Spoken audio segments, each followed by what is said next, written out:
Chapter 7. Huck escapes. "Stand up! Why are you asleep?" I opened my eyes and looked around.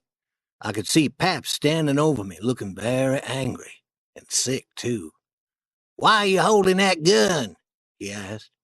I knew that Pap had forgotten all that had occurred the night before. I answered, "Someone tried to get into the cabin last night. I took the gun to protect us." "You should have awakened me." "I tried. I really tried. I shook you, but you continued to sleep." "Well, don't stand there talking all day. Go to the river and catch some fish for breakfast. I'm hungry." Pap unlocked the door, and I walked along the river till I found a good place to fish. I noticed many branches floating on the river. The river was much deeper than it was normally, and was flowing much faster. Several large logs floated down the river. I became excited. What else might I find? Suddenly, I saw an empty canoe floating on the river. It was 13 or 14 feet long and in excellent condition. I jumped into the river and began to swim to the canoe.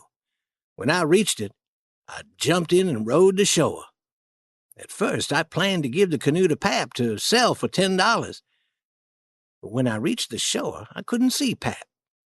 Then I had another idea. I would hide the canoe and use it to escape. Instead of walking many miles through the forest to get away from Pap, I could use the canoe to go 50 miles downriver to a place where no one would be able to find me. I hid the canoe in a small stream near the river and covered it with tree branches. I knew that Pap would not be able to find it. When I returned to the cabin, Pap noticed my wet clothes. I told him I'd fallen into the river. Then I cooked the fish for our breakfast.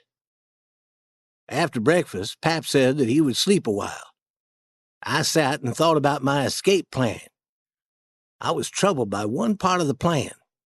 I knew that when Pap discovered that I had escaped, he'd begin searching for me, and I would always live with the fear of being found. I needed to think of a new plan. Finally, an idea came to me. This new plan would assure that no one would search for me. At noon, Pap awoke and walked to the river. He called to me to say that he saw a raft made of 9 logs floating down the river. He wanted to get the raft because he knew he could sell the logs at the store. We jumped into our boat and rowed out into the river. I seized the rope tied to the raft and pulled the raft ashore. Pap was eager to sell the logs to buy more whiskey. He locked me in the cabin and said that he would slowly pull the raft down the river to the store.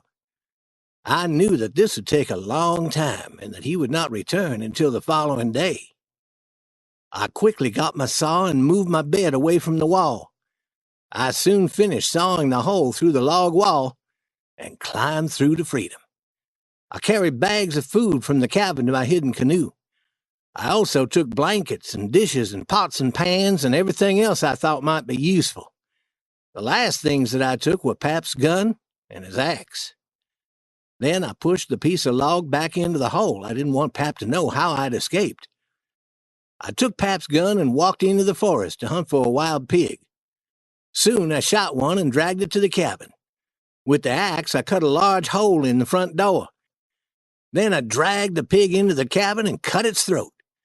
Blood poured out onto the floor. Next, I got a large bag and filled it with rocks. I dragged this heavy bag across the cabin floor towards the door, across the ground outside the cabin, and all the way to the river.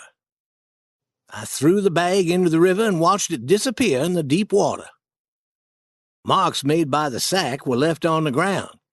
Anybody looking at these marks would think that they were made by dragging a dead body over the ground. Night came, and I was very tired. I sat in the canoe and waited for the moon to rise. I smoked some tobacco and thought again about my plan. When Pap returned and found the cabin empty and blood all over the floor, he would think that I had been murdered. He would assume that my body was dragged across the ground and thrown into the river. He might search for my body for a while, but he wouldn't suspect that I was alive and therefore wouldn't attempt to find me. The river was very wide, nearly a mile across to the far shore. The moon was bright now, and I knew that it was time to begin my journey.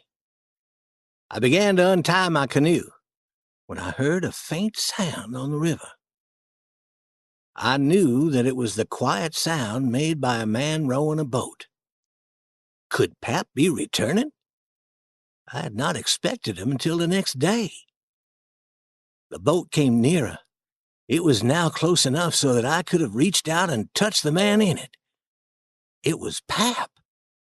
I could see him in the moonlight, but he couldn't see me or my canoe because I was hidden in the tree branches that grew out over the water. Pap didn't appear to be drunk. I waited until Pap had rowed past me, then quietly moved my canoe down the river.